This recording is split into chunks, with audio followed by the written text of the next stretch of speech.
Welcome everyone. My name is Mattia Serra and I'm a researcher at the Italian Institute for International Political Studies, ISPI. Today I'm going to share this panel on Lebanon, which we organized under the framework of the Rome Dialogues, which is the annual initiative on the Mediterranean region co-promoted by ISPI and the Italian Ministry of Foreign Affairs and International Cooperation. So 17 years after the last confrontation between Israel and Hezbollah, Lebanon might be on the brink of a new war. Since Hamas led its brutal attack on southern Israel on October 7, tensions have been growing on the border between Lebanon and Israel. Hezbollah and the Israeli army have been exchanging fire for weeks now, and even though these attacks were initially limited to the border strip, shells are now reaching as far as 40 kilometers deep into Lebanon.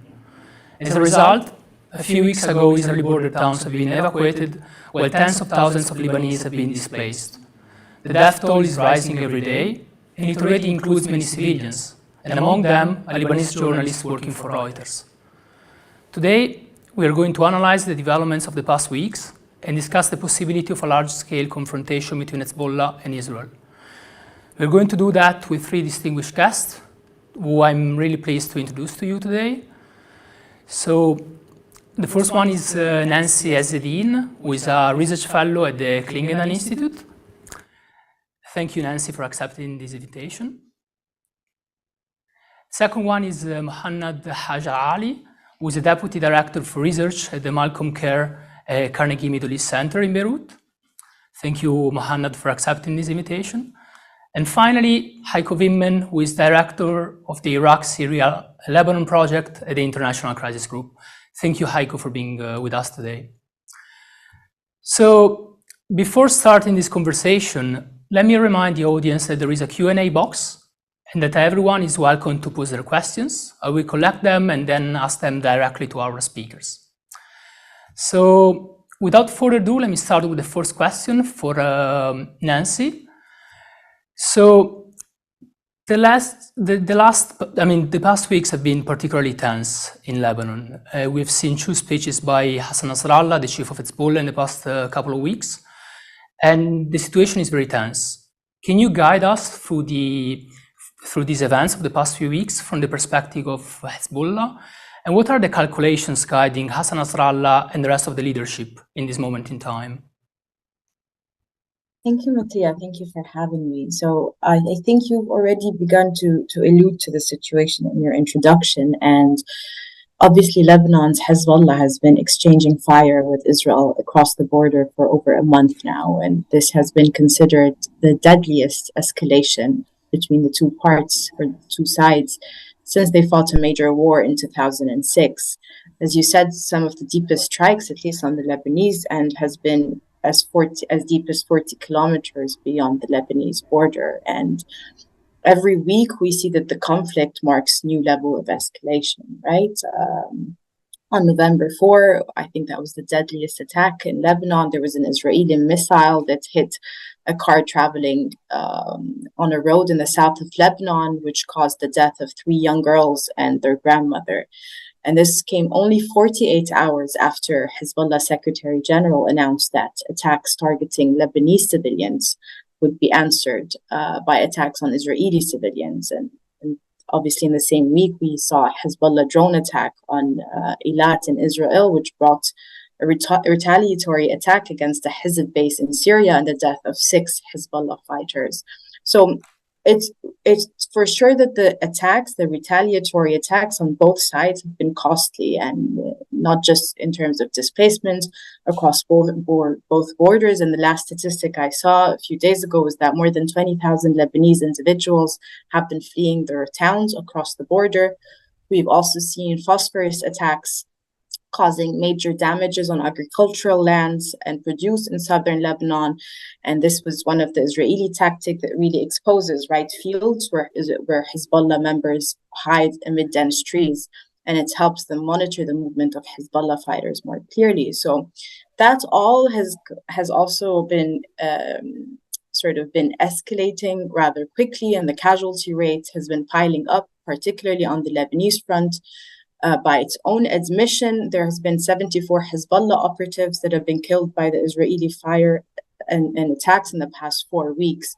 So The intensity of conflict is indeed rather limited, but it's not without a cost, and it has been gradually and incrementally escalating beyond what I believe is the conventional rules of engagement that has been this is the term that has been circulated online and on social media and by a few analysts here and there. But I think we're way beyond at least the conventional rules of engagement that once existed between Israel and Hezbollah. And that is not only in terms of the intensification of attacks in terms of their reach, but also the targets have been there's been increasing precision in targeting of some of these attacks. So we realize also that there's been, as a result, an upgrade in both the level of weapons, but also the strategic targeting by Hezbollah. It once used to stick to mortar shells and short-range rockets and missiles, and now it increasingly is using drones for both surveillance and attacks, which has become a cause of growing concern for the Israelis. So on both ends, there's been attrition on the border, but there's also been psychological warfare, and we know both Hezbollah and the Israelis to be masters at this. They continue, Nasrallah, for example, as you said, continues to rely on calculated but ambiguous responses in his speeches. And Israel's Minister of Defense, but also senior level political and military officers have alluded to flattening of Lebanon, or Lebanon will be next. So there's been these messages circulating back and forth. So to say the best, the conventional rules of engagement are barely intact. They're on very thin air, and Secretary General Nasrallah already said that we're already way past these conventional rules of engagement. So that's not to say that the war is, or the conflict along the southern border of Lebanon is necessarily going to blow up, but we see that every week it becomes more costly to sustain, and there's been other external, internal factors that have pushing it slowly to the edge. Yesterday there was one interview for Hezbollah operative or member, and they were saying that the attacks on at least the northern border of Israel have been they're running out of targets to attack on the northern Israeli border way. So what do they do next, right? There needs to be a strategy shift. Either they continue with more of the same, but that's going to become less useful as a strategy, or they need to escalate further. So since I'm not keeping track of time, I don't want to be too extensive here and let others as well comment. But one last thing is what really is at stake. So why are both ends not taking further action to escalate into a full-blown war? I think the one quick thought that I have here, and I can reflect further, is that the real threat of mutual deterrence here remains the big issue, right? Neither want to be engaged in a full-blown war, at least not on that front, because one, it's costly. Two, both have the capabilities to create significant damage and destruction on both ends, despite it being disproportionate, of course.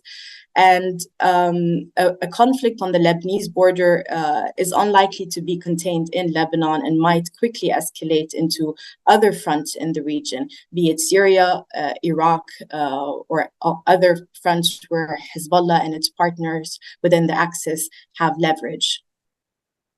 Thank you, Nancy. So nobody wants to be dragged into wider conflict. So let me turn now to HEIKO. So Nancy mentioned a few times, actually, the conventional rules of engagement between Hezbollah and Israel. Can you guide us through the relations between Hezbollah and Israel since the last war in 2006? And what are these conventional rules of engagement between them? Okay. Well, covering 17 years, I hope I can do that in less than 7 minutes, or 5 even. So the 2006 wars ended, if you want, in a stalemate. Israel could not achieve its declared war goal, which was freeing its soldiers that were kidnapped at the outset of the war, and destroying Hezbollah, similarly unattainable objective as they have now with Hamas. And then at some point, everybody wanted an off-ramp, and you had this UN resolution 1701. The South was supposed to be free of any arms that were not the Lebanese state's arms. Now, that was never really the case. But for a long time, it was like there was a set of rules. For instance, whenever Hezbollah felt the need to retaliate against something, that retaliation would happen in a specific place called Mazarea Sheba, the Sheba Farms, southeast. It's a disputed area, and which, according to Hezbollah, and the Lebanese government, is occupied Lebanese territory. So this was classified under resistance against occupation. And there was pretty much an understanding that whenever that happened there, the Israelis would restrict themselves to shelling areas, always the same areas, always the same Hezbollah positions. So there was not a big chance that anybody was hurt that way. Hezbollah would usually not attack Israel, so to say, Israel proper, right? There was at some point there was an unspoken agreement. So I think we can say, and it has been reported that Israel would, when it's attacked in Syria, be it Iranian positions, be it weapon supplies for Hezbollah, that Hezbollah would not react to that, even if it's weapons that it was supposed to get delivered were hit. But Hezbollah would threaten to attack if its people, its operatives in Syria were killed. And they sort of try to avoid that. They actively try to avoid that. There are reports that somehow they obtained the cell phone numbers of Hezbollah people and warned them ahead of a strike that they would okay, this position is going to be struck, get out. To avoid killings of Hezbollah operatives, Israel was very, very careful to never strike in Lebanon. There are again reports that at some point people were attacked, when they were like Hezbollah people were attacked when they crossed the border, and the Israelis made sure that they only blew up the car when these guys had left the car, and things like that. And there were reports about messages being passed through UNIFIL, like in certain cases where Hezbollah would say, okay, Israel would say, sorry, we didn't mean to kill this guy, we didn't know he was there, you know. And in general, Lebanon was a place where Israel would not hit directly, would not operate. They would not enter Lebanese airspace for the past few years with fighter jets or aircraft. If they attack Syria, they would attack Syria through Lebanese airspace, but from the sea, so not technically within Lebanese airspace. And basically, the rules of the game was, you keep it low, you don't provoke the other, you don't go beyond like low-level tit for tat, and whatever serious fighting happens, that would happen in Mazarea Sheba. And the reasoning was very clear. Both sides were very much aware that any replay of 2006, any new war, would be extremely damaging, given the firepower that both sides have. And by now, the firepower of Hezbollah is much, much more than it had in 2006. You know? And it's clear there's nothing to gain from such a war. You know, so neither would Israel be able to wipe out Hezbollah, nor would Hezbollah by an attack, be able to destroy Israel and ride into Jerusalem victoriously. But both sides knew that. Both sides did not want the kind of conflict. And even if there were certain moments of tension, like a year and a half ago, about the maritime, the exploration of maritime gas deposits, then there will be mutual threats, but all very calibrated to not lead to an actual escalation. Clear. Thank you, HEIKO. So let me go to MOHANAD. We were saying that nobody wants a war in this context. What's your take on Hezbollah's calculation at this stage, Let me ask you also another question. What do you think would be the political and economic consequences of an expansion of this conflict for Lebanon?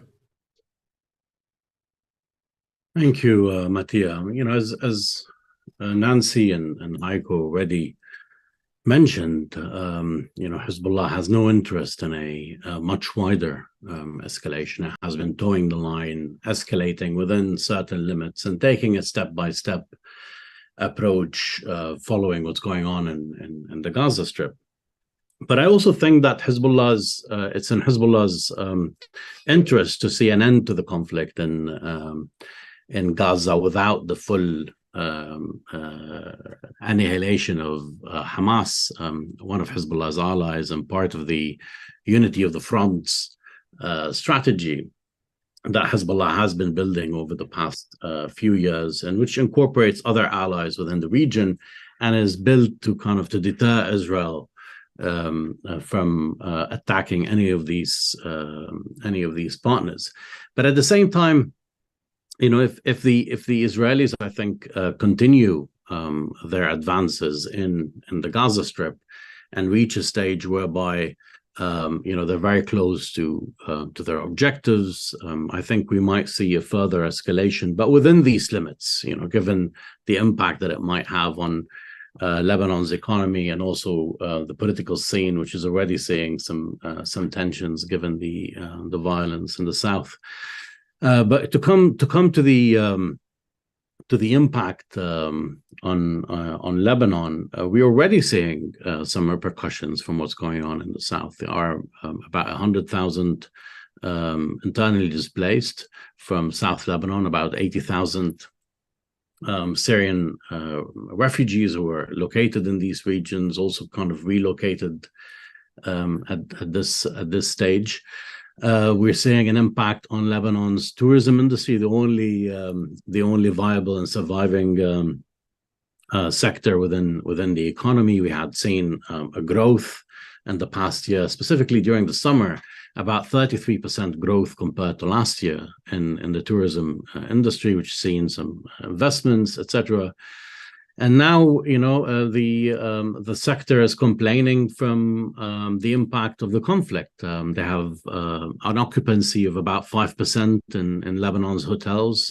We've had a season, which is basically the European and some Western countries, the vacation for students, specifically for the Lebanese expats coming to Lebanon during that phase. There were many bookings and these were cancelled, and many fear that, you know, the worst will come, specifically if the conflict extends until December, because that would mean that one of the biggest seasons of the year, the Christmas vacation and the New Year, would see no tourism in Lebanon, and that would be definitely detrimental to the economy. And I think, you know, when looking at the impact, you have to look at two things. One, the already deteriorating economic situation since 2019.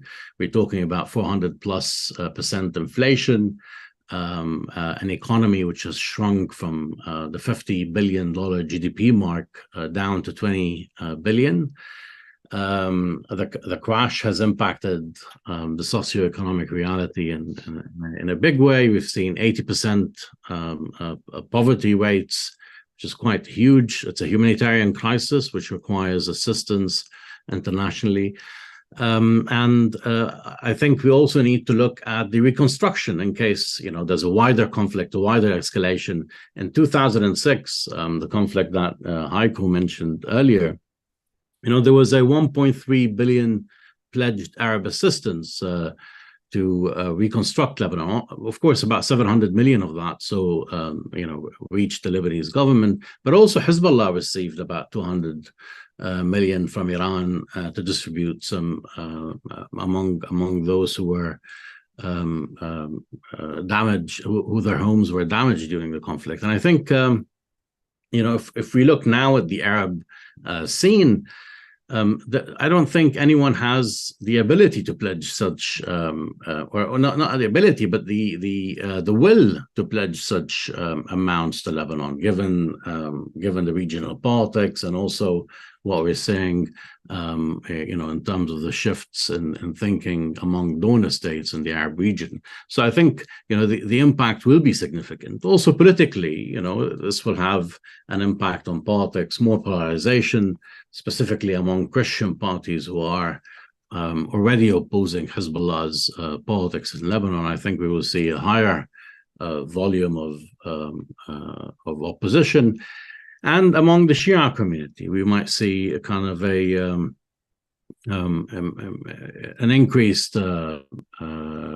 increased tensions and perhaps some more polarizing positions among other communities. I mean, in case we've seen a wide conflict with wide destruction and an impact on the country in the long term, this will definitely exacerbate the situation. Clear, thank you. So we're going to have later on a possibility to discuss also this polarization at the political level in Lebanon. So you made two really important points. The economic situation in Lebanon is already, to say the least, critical. And the second point is who is going to pay for the reconstruction in case of war. So let me now turn to Nancy. MOHANAD mentioned the unity of the front, and there is much talking about the axis of resistance in these past weeks. Can you tell us a little bit more about the relations between Hezbollah and Iran? And what's this? I mean, can you tell us also what this axis of resistance actually is? Sure.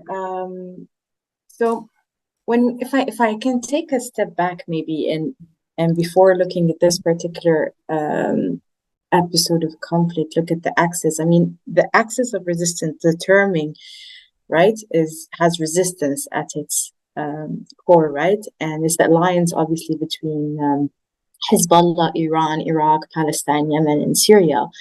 And it is labeled as a resistance axis because of a common unifying ideology of resisting. And in this case, it's particularly resisting Israel. So many people often say that or believe Iran is at the center of this axis. And perhaps in terms of material support, obviously it's been the backbone of the alliance, being the strongest power.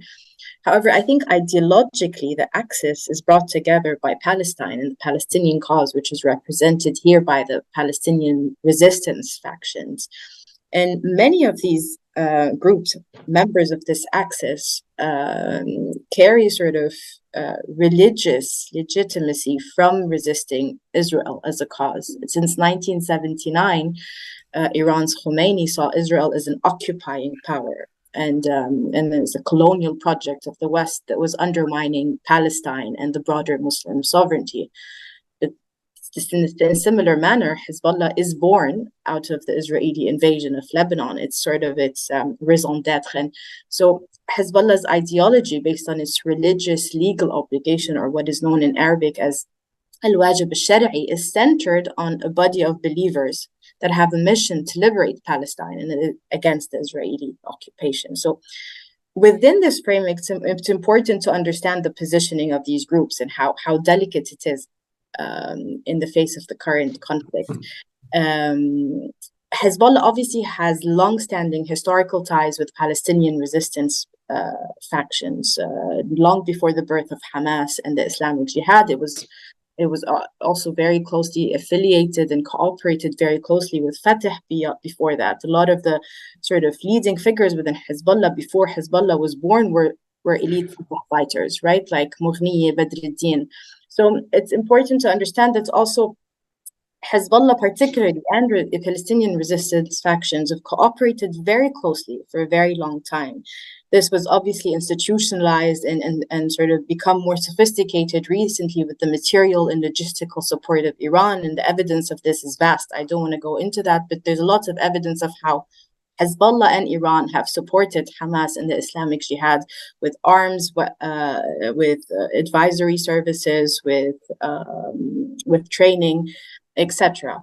So in this sense, Iran's empowerment and Hezbollah's empowerment of Hamas and Gaza doesn't really follow the conventional proxy-patron relationship, because each of these groups has sort of a degree of autonomy and independence in its operations, and that was highlighted, or I think emphasized rather heavily in both Iranian speeches and in Nasrallah speeches, in emphasizing that they had no prior knowledge of the October 7 attack.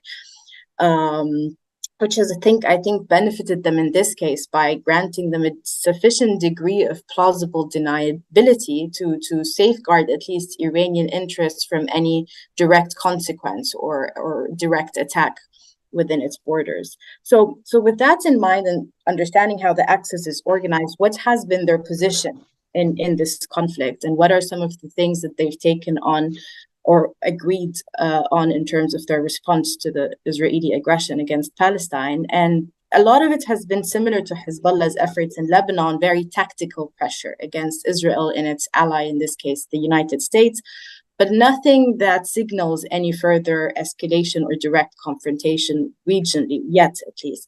Obviously, we've seen what has been happening in Lebanon, but there's also been attacks by the Houthis in Yemen. There's been attacks by Iran-backed groups in Iraq and Syria against U.S. bases and U.S. forces. But none of this has been sort of caused any casualties, and it's all been contained and limited also in its degree of scope and its impact.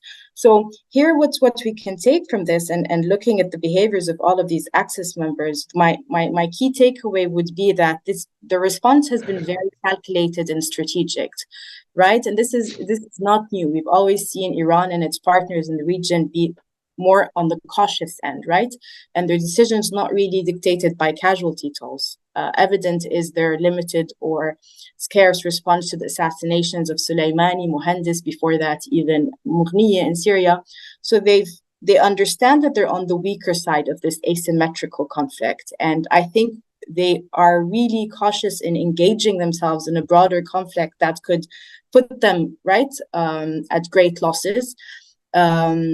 So what they've been really emphasizing is more sort of not decisive blows, as Nasrallah, I think, said in his latest speech, but rather more engaging or prioritizing, accumulating power and upgrading their military capabilities and cooperation.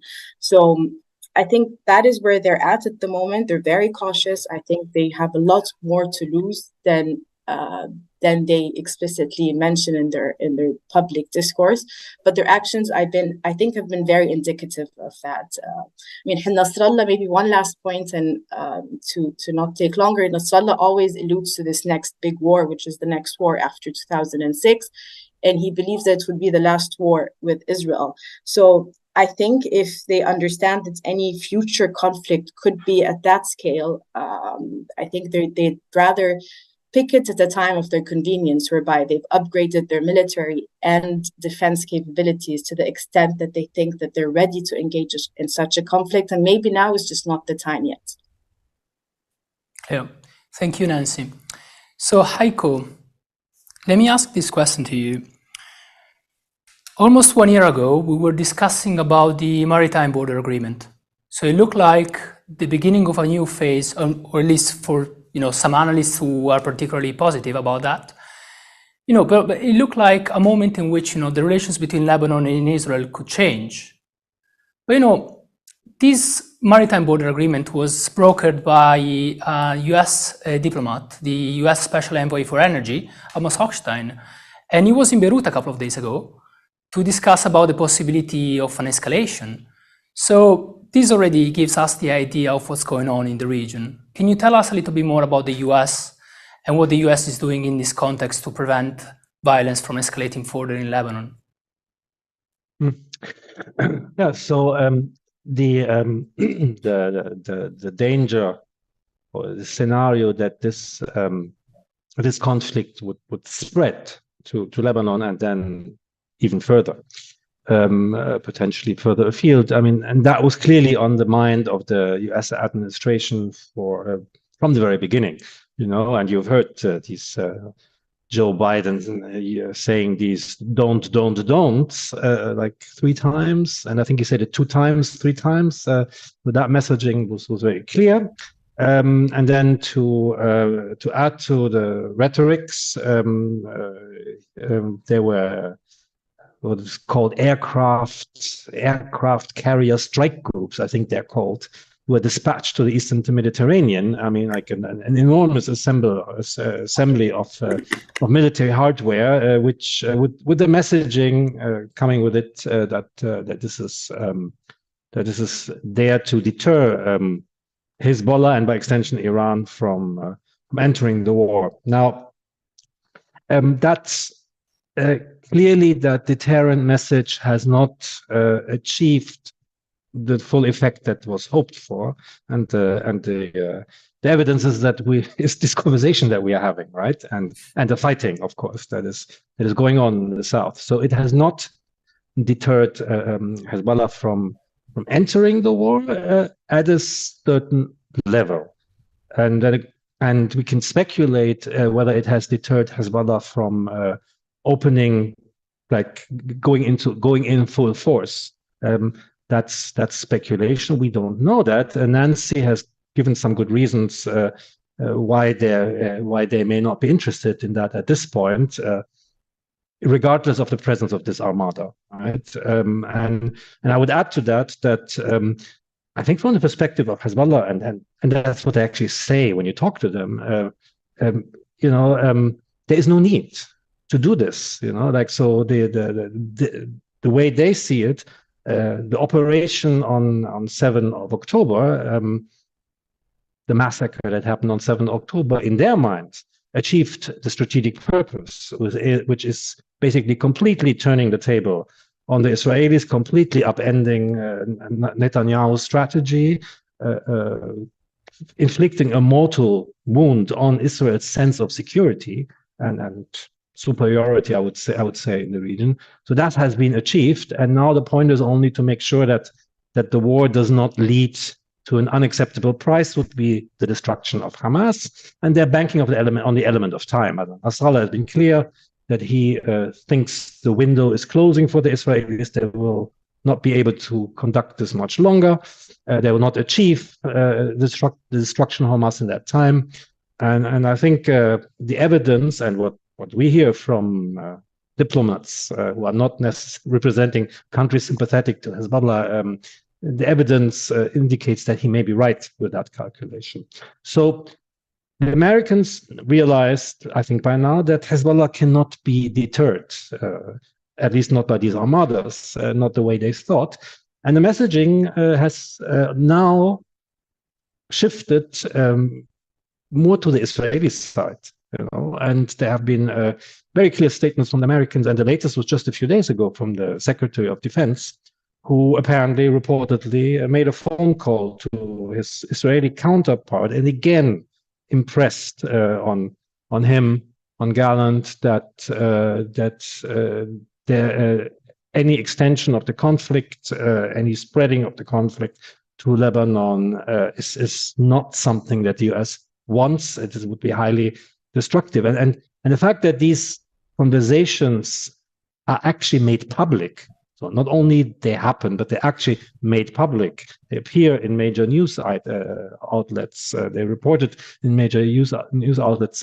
Makes it quite clear that where the Americans stand on this, right? And so from what I heard, Hochstein, when he came here, basically delivered the message that the US is trying to keep the conflict, to contain the Israelis, so to speak, stop them from striking Lebanon, as Gallant, the Minister of Defense, has threatened to do, and others have demanded in recent days, suggested and or demanded. But Hochstein supposedly also said, well, we can only contain them so long, or we can only contain them to a certain level, so don't escalate. So that was the message he was giving to the Lebanese. So from deterring and don't to don't take this any further, or else we can't stop them.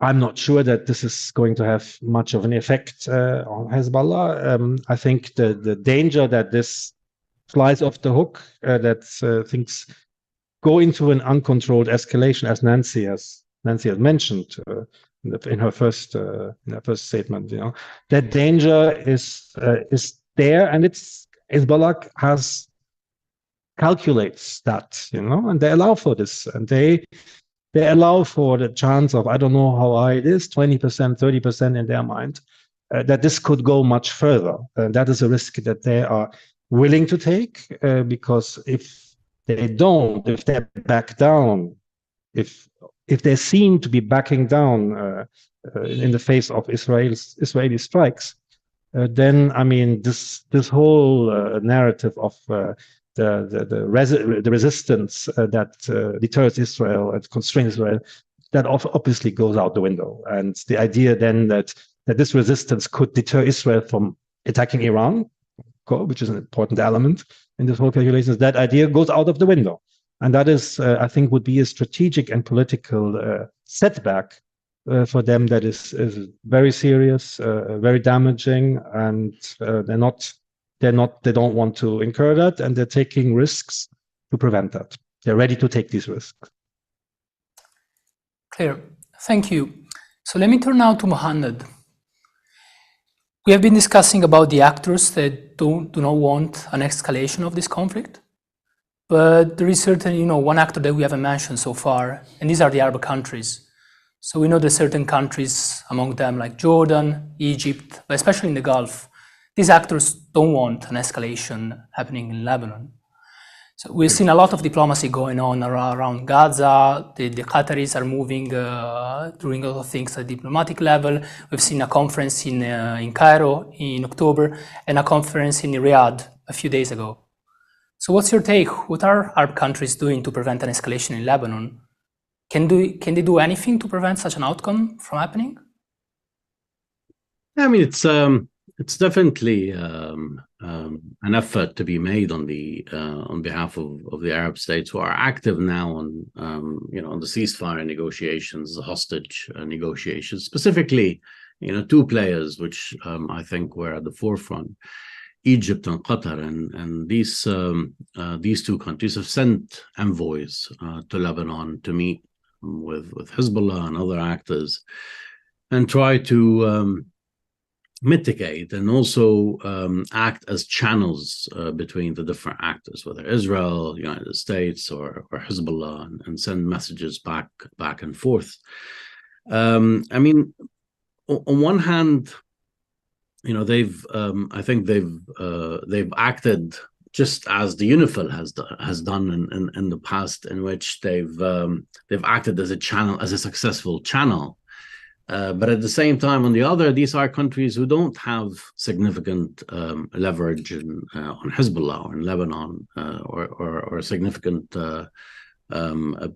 ability to pressure Hezbollah. Qatar, of course, has been undertaking a role in politically in trying to resolve the presidential elections crisis and the impasse that we've seen in the presidential elections, but it doesn't have much stake and much ability to leverage over Hezbollah. But they're also worried about the Israeli element here, which I think we haven't discussed much in terms of what is to happen on Israel's side and what are the Israeli calculations. And I think here there's a number of questions. I would add to what HEIKO and Nancy already mentioned in terms of Hezbollah's restraint and also Hezbollah's ability to deter Israel through its firepower.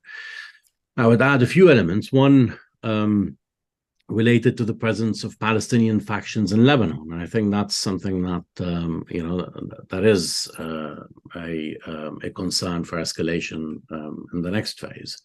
Netanyahu himself has made threats to assassinate Hamas leaders inside the Gaza Strip and outside. And we've seen in some media outlets in Israel the mention of some Hamas leaders in Lebanon. I mean, will Israel act on this and escalate in that direction? And secondly, I think there's a question related to the West Bank violence. Nasrallah has previously drawn a red line around sacred religious sites the Al-Aqsa Mosque and others. And we're seeing increased violence in the West Bank in the past months, and that is poised to grow, and perhaps something will happen also in some threats and some violations in East Jerusalem, which would cross perhaps Nasrallah's red lines. What would his reaction and the party's reaction, and also the Palestinian faction's reaction from Lebanon? And how would this escalate things further, even if the Gaza conflict ends and there's a ceasefire? And I think the third question is also, for these Arab states, and I think the important role that they might play in the next phase is about also including Hezbollah in any ceasefire negotiations. You can't de-escalate and end and reach certain terms in the Gaza Strip and leave Lebanon hanging there, with Hezbollah and its escalation. Hezbollah also needs a kind of a vision ahead in terms of de-escalation and some guarantees that Israel will not try to change the rules of engagement in the next level. So I think, just in a nutshell, these are the roles, the role that the Arab states are undertaking, and I think it is going to be important, as we head towards a ceasefire, hopefully.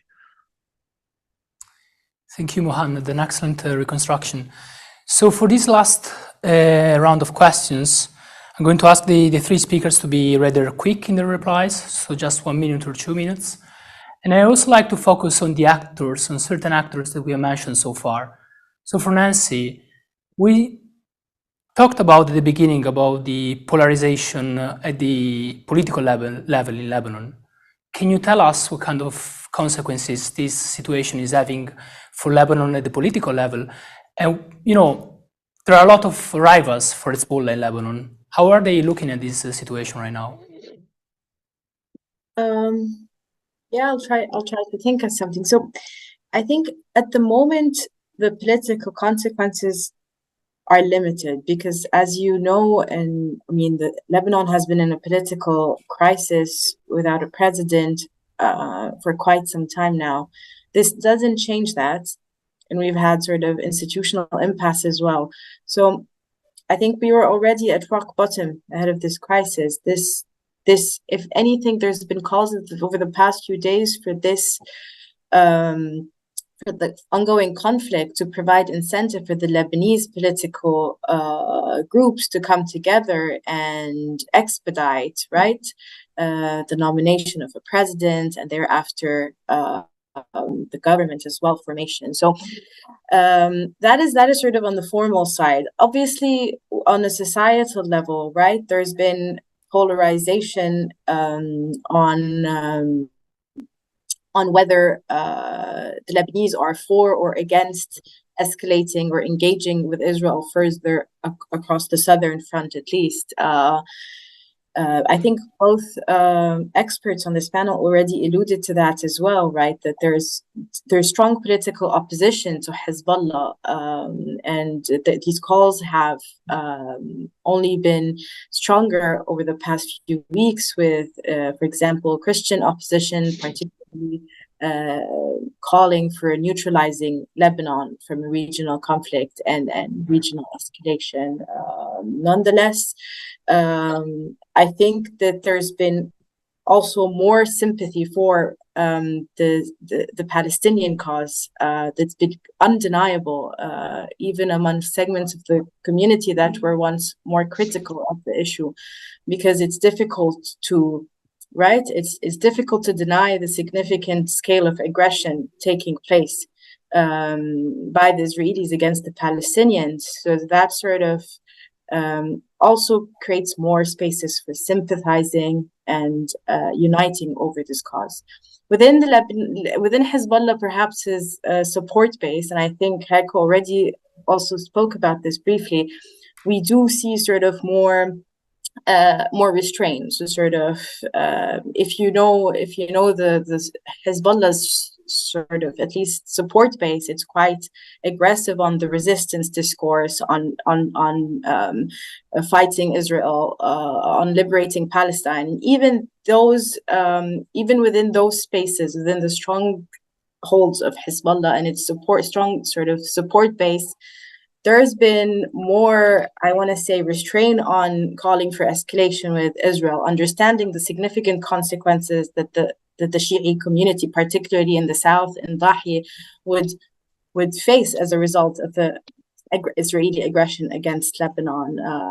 I mean, Israel adopted the Dahi doctrine in 2006, and it's followed it, I think, now in Gaza as well, and potentially it could flatten sort of entire spaces in Lebanon, and the Lebanese communities and even Shi'i communities within Lebanon are more understand the consequences and how grave they are. Thank you, Nancy, and thank you also for pointing out the Dahi doctrine, which is something really important in this conversation. So let me turn to HEIKO. You referred to a few times, actually, in your previous answers to UNIFIL. So I know it's a difficult question to answer in just a couple of minutes, but what kind of questions do you think that this current situation poses for the future of UNIFIL in southern Lebanon? Right. So I think MOHANAD already mentioned, and rightly so, of course, that it's very unclear whether the day after Gaza, on the border, on the Lebanese-Israeli border, we can just go back to the status quo ante of October 6th, right? And and pretend nothing has changed. So we mentioned before the resolution 1701 that ended the 2006 war, and that stipulates that there should be no arms south of the Litani other than those of the Lebanese state. Now, what we're seeing now clearly shows that the opposite is the case, right? And what before maybe was a discrete armed presence of Hezbollah south of the Litani is now completely out in the open. There's no discretion about it, and they have become less and less discreet about that already over the past 2 or 3 years. So the question is then, where does that leave UNIFIL? UNIFIL is supposed to go around and make sure that there are no weapons.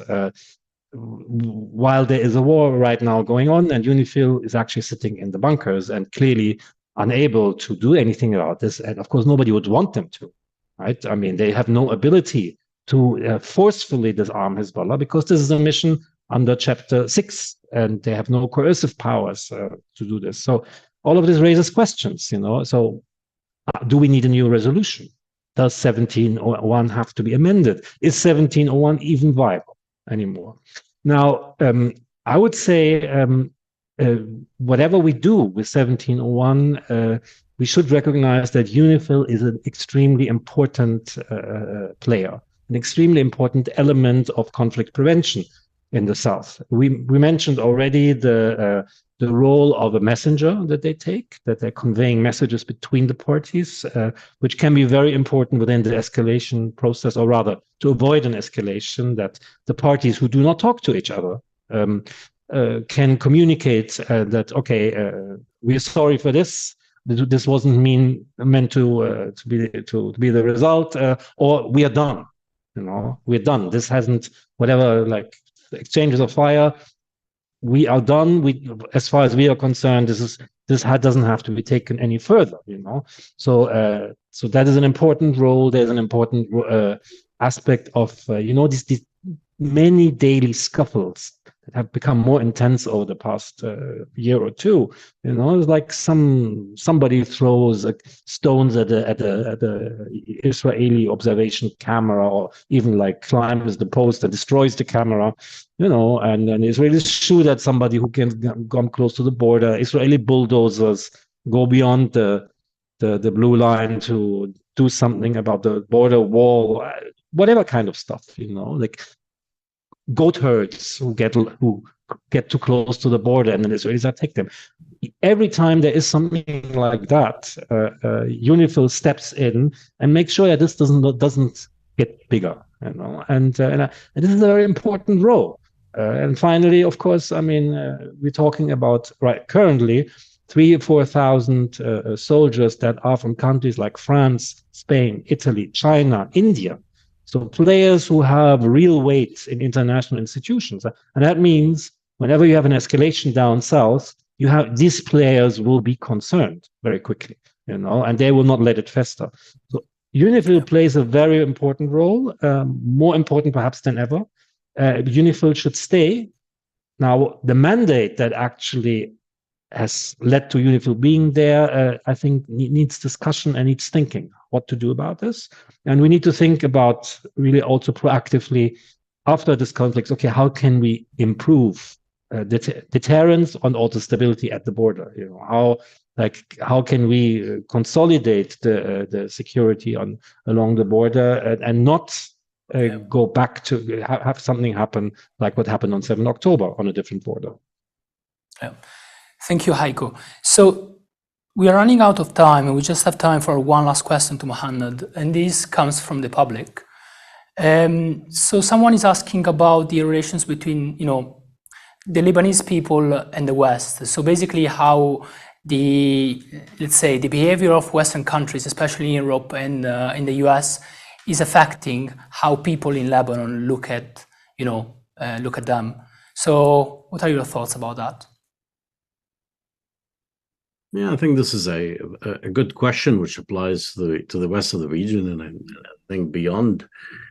There's a huge shock, of course, from the Western indifference towards Palestinian suffering. I mean, we're talking about more than a dozen thousand Palestinians killed. Half of them are children. So it's a huge. There's a huge sentiment across the region. Empathy towards the Palestinian victims and what was happened. Since October 8th, since the Israeli bombings and the leveling of entire neighborhoods, buildings, and I think there's a sense of shock towards the Western indifference, and I think the scenes that we've seen of Western leaders, praising. Or standing by Israel or affirming their stances and their rejection of any ceasefire, given the ongoing fighting. And I think there's a huge gap that needs to be addressed following this conflict, which impacted the relationship between the West and across the Arab region. And I think we will see increasing hostility and feelings of anger that will translate somehow. I'm not sure how it will evolve following the conflict, and I think much of it will depend on how soon this conflict ends, and I think how effective Western leaders will be in trying to put an end to this. Thank you, Mohanad. So we have to wrap up, unfortunately. Thank you all for this conversation. There are still a lot of questions, still a lot of uncertainty about the future of southern Lebanon, about the future of Lebanon, about the future of Israel-Palestine, and about the future of the region in general. So let me thank you one last time, you all, for taking part in this webinar. Thank you, MOHANAD Haj Ali, Deputy Director for Research at Carnegie Middle East Center. Thank you for joining us. Thank you, Nancy EZZEDDINE, Research Fellow at the Clingendael Institute. Thank you for joining us. And finally, thank you, HEIKO WIMMEN, Director of Iraq, Syria and Lebanon Project at the International Crisis Group. I'm really glad that we had this conversation here today, and thanks a lot for joining us. And goodbye.